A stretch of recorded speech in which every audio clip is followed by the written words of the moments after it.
भारतीय समुदाय इन कार्यक्रमों के साथ जुड़ता है। आप देखते होंगे एक तबका, हमने एक नियम बनाया, वर्तमान में इस सावन का महीना है, सावन के महीने के ठीक पहले, इसके ठीक पहले मुहर्रम का आयोजन हुआ।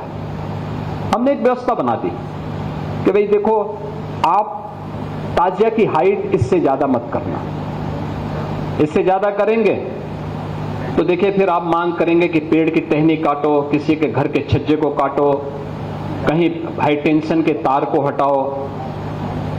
अब एक आयोजन के लिए हम हाई टेंशन तार हटाएं, एक बड़े तबके के लिए, गांव के लिए या शहर के लिए बिजली बाधित कर दें, तो ये तो उन लोगों के साथ अन्याय है भाई, जो बिजली बिल का भुगतान कर रहे हैं। आप बिना बिल का भुगतान किए, बिना सड़क का चार्ज दिए आप अपनी यात्रा निकालना चाहते हैं और आप इसके लिए जो है चाहते हैं कि हो जाए, या किसी का घर, किसी ने मेहनत करके अपने घर को बनाया, आप उसके बर्जे को तोड़वा रहे हैं। एक पेड़ को लगने में 40 साल 50 साल लगते हैं, आप उसकी टहनियों को कटवा रहे हैं। क्यों कटवाएंगे आप? क्या अधिकार है आपको? हमने कहा ये नहीं होगा। जौनपुर में जबरदस्ती उन्होंने बड़ा ताजिया उठाया और हुआ क्या, वो हाई टेंशन की चपेट में आया, 3 लोग मर गए। बाद में उन्होंने रास्ता जाम किया तो पुलिस ने कहा क्या करें? मैंने कहा लाठी मार करके बाहर करो इनको, क्योंकि ये लातों के भूत हैं, बातों से मानेंगे नहीं।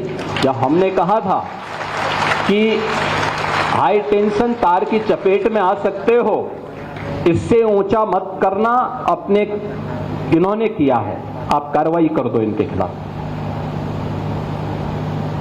देखिए, एक भी जगह सोशल मीडिया में किसी ने विरोध नहीं किया, कोई ने विरोध किया। उत्तर प्रदेश में तो हम लोगों ने व्यवस्था भी बनाई हुई है कि वे अस्त्र शस्त्र से आप प्रदर्शन नहीं करेंगे, नहीं तो मुहर्रम का हर जुलूस उत्पात का, आगजनी का, तोड़फोड़ का कारण बनता था। बहन बेटियां सड़कों पे नहीं निकल पाती थी, कोई उस समय नहीं बोलता था। लेकिन दूसरी तरफ आपने इस बात को देखा होगा, कावड़ यात्रा चल रही है, समाज का सबसे यानी श्रमिक वर्ग से लेकर के उच्च वर्ग तक हर व्यक्ति इस अभियान के साथ जुड़ा हुआ, एकता का अद्भुत संगम, कोई भेदभाव नहीं, न जाति का भेद है, न क्षेत्र का भेद है, न वर्ग का भेद है, न मत का भेद है, न संप्रदाय का भेद है। हर हर बम बम बोलते हुए जाते हैं, 300-400 किलोमीटर पैदल जाते हैं, फिर वहां से जल लेकर के कावड़ को कंधे में रख करके फिर उसी प्रकार से, उसी भक्ति भाव के साथ चलते हैं। लेकिन मीडिया ट्रायल होता है, मीडिया ट्रायल होता है, बदनाम किया जाता है, खूब उसके बारे में लिखा जाता है, उन्हें उपद्रवी और आतंकवादी तक बोलने का दुस्साहस होता है। यह वह मानसिकता है जो हर प्रकार से भारत की विरासत को अपमानित करना चाहती है। ये वही लोग हैं जिन्होंने जनजातीय समुदाय को भारत से अलग करने का प्रयास किया, उन्हें भड़काने का काम किया, उन्हें भारत के खिलाफ संघर्ष करने के लिए हर स्तर पर षड्यंत्र किए। ये वही समुदाय है जो भारत की आस्था का सदैव अपमान करता है, और यही वे लोग हैं जो आज सोशल मीडिया प्लेटफॉर्म का फेक अकाउंट बना करके जातीय संघर्ष की स्थिति को पैदा करना चाहते हैं। इन सब से अगर हम सावधान रह करके अपने आप को सुरक्षित कर सकें, अपने समाज को सुरक्षित कर सकें, तो राष्ट्रीय एकता को संबल प्रदान करने में वर्तमान की इस भूमिका में हमारी संस्थाएं बड़े भूमिका का निर्वहन कर सकती हैं।